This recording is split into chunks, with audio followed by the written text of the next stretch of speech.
Good morning dear students. Hindi class में आपका फिर से स्वागत है।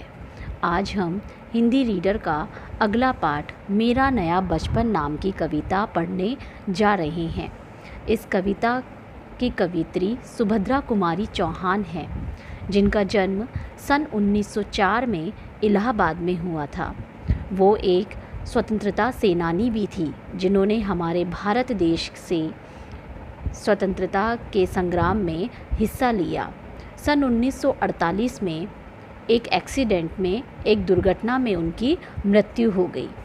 इस कविता के माध्यम से उन्होंने अपने बचपन की स्मृतियों के बारे में हमें बताया है।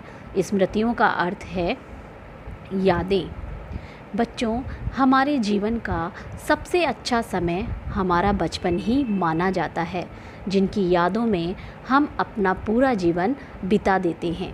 या यूँ कहिए कि हम अपने से छोटे, जब हम बड़े हो जाते हैं तो हम दूसरे बच्चों के जीवन में, उनके बचपन में हम अपना बचपन खोजने लगते हैं। तो इस कविता में कवित्री ने हमें अपने बचपन के बारे में बताया है कि किस प्रकार उन्हें अपने बचपन की यादें सताती रहीं। बहुत सालों तक उन्हें अपने बचपन की याद आती रही और वो चाहती थी कि उनका बचपन एक बार काश फिर से लौट आए। और वह बचपन की वो यादें उन्हें तब मिली जब उनके यहाँ उनकी बेटी का जन्म हुआ। उनकी बेटी के जन्म के साथ में ही और उनके बेटी के बचपन में ही उन्होंने अपना जीवन, अपने बचपन की यादें फिर से जिया। तो आइए हम देखते हैं कि कवित्री हमें अपने बचपन के बारे में क्या बताना चाहती हैं। बार बार आती है मुझको मधुर याद बचपन तेरी। वो बचपन से कह रही हैं कि बचपन जो मेरे जीवन का सबसे मीठा समय था, सबसे सुंदर समय था, उस बचपन की मुझे बार बार मीठी यादें सताती हैं। ले गया तू जीवन की सबसे मस्त खुशी मेरी। मेरे जीवन की सबसे मस्त खुशी, जो सबसे अच्छी खुशियाँ थीं, जिन्हें मैं चाहकर भी कभी भूल नहीं पाऊँगी, ऐसी खुशियाँ, ऐसा समय बचपन तू मेरा अपने साथ में ही ले गया।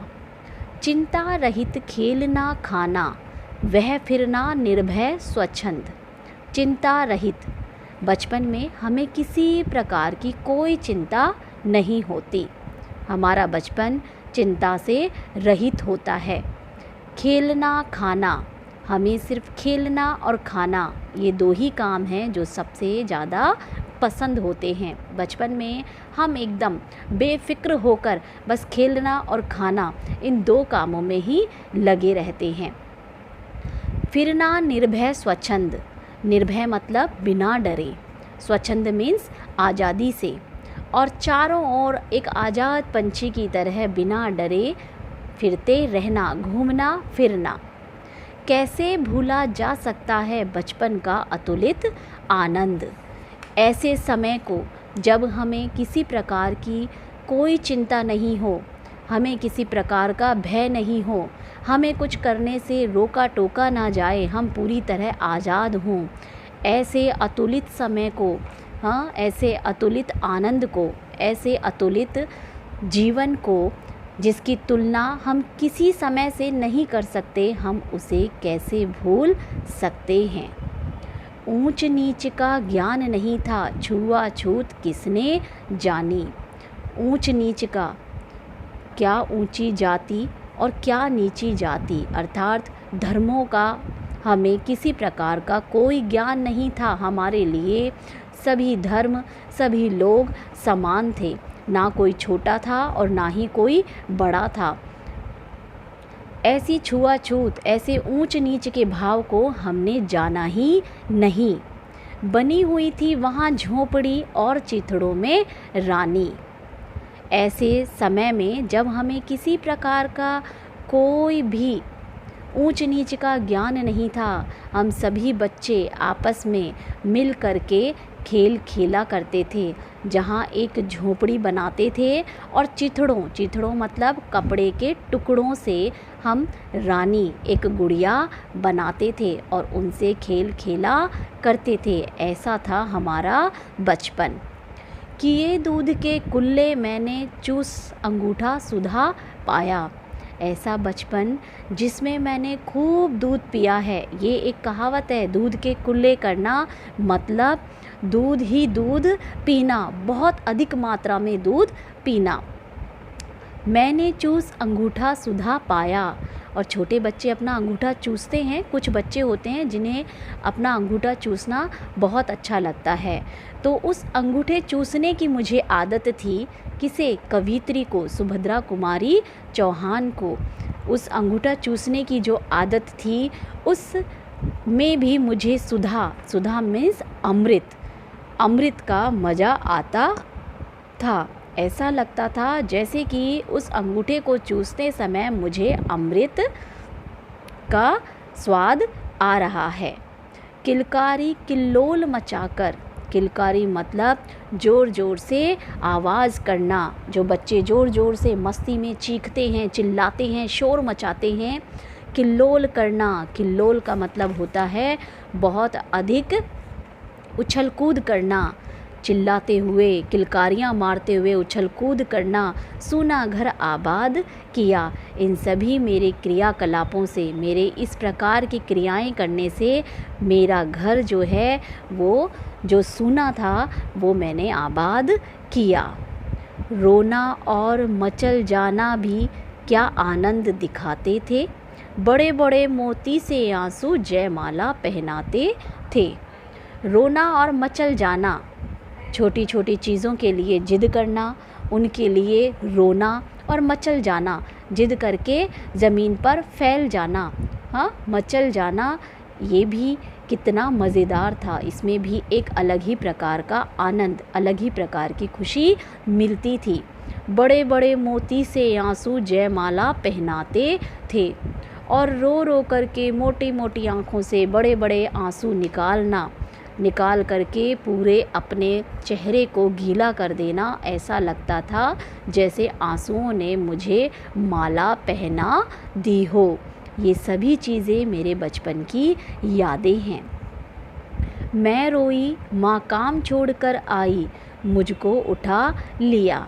यहाँ माँ की ममता का वर्णन किया गया है कि कैसे एक बच्चा रोता है, जिद करता है, हाँ मचल जाता है। माँ को पता है कि बच्चा गलती कर रहा है, लेकिन ये माँ की ममता होती है, उसका प्यार होता है, उसका दिल होता है, जो चाहकर भी अपने बच्चे पर गुस्सा नहीं उतार पाती।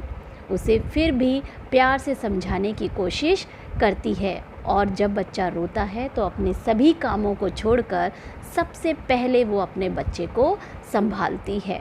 यहाँ सुभद्रा कुमारी चौहान अपने बचपन के साथ अपनी माँ के बारे में बता रही है कि जब सुभद्रा कुमारी चौहान छोटी थी तो उस समय जब वो किसी चीज़ के लिए जिद करती या रोने लगती तो ऐसे समय में मेरे रोने की आवाज़ सुनकर माँ सारा घर का काम छोड़कर भागती हुई आकर सबसे पहले मुझे गोद में उठाती थी। झाड़ पोंछकर चूम चूम कर गीले गालों को सुखा देती या दिया। झाड़ पोंछकर अपने साड़ी के पल्लू से मेरा चेहरा जो मेरे आंसुओं से भीग जाता उन्हें पोंछती और मेरा चेहरा साफ करती। मैं बचपन को बुला रही थी, बोल उठी बिटिया मेरी। यहाँ तक जो हमने ऊपर लाइनें देखी, यहाँ तक वो अपने बचपन की बातें याद कर रही हैं कि काश उनका बचपन फिर से उनके जीवन में लौट आता, ये सुनहरी यादें उनको फिर से मिल जाती। ठीक जब वो ये यादें याद ही कर रही थी, अपने बचपन के बारे में सोच ही रही थी, तभी उन्होंने कहा कि मुझे मेरे बचपन की ये यादें कब मिली? जब उनके यहाँ उनकी बेटी का जन्म हुआ। मैं बचपन को बुला रही थी, मैं बचपन को याद ही कर रही थी कि उसी समय मेरी बिटिया बोल उठी। जो एक उनकी खुद की छोटी सी बेटी है वो बोल उठी, उनसे बात करने लगी। नंदनवंशी फूल उठी यह छोटी सी कुटिया मेरी। जब मेरी बेटी घर में आई, जब मेरी बेटी का जन्म हुआ, तो मेरा जो सूना घर आंगन था, नंदनवंशी फूल उठी, ये जो सूना घर आंगन था वो नंदनवंशा एक खूबसूरत वन की तरह खिल उठा। ये जो छोटी सी कुटिया थी, इसमें बहुत सारी खुशियाँ मेरी बेटी मेरे लिए लेकर आई।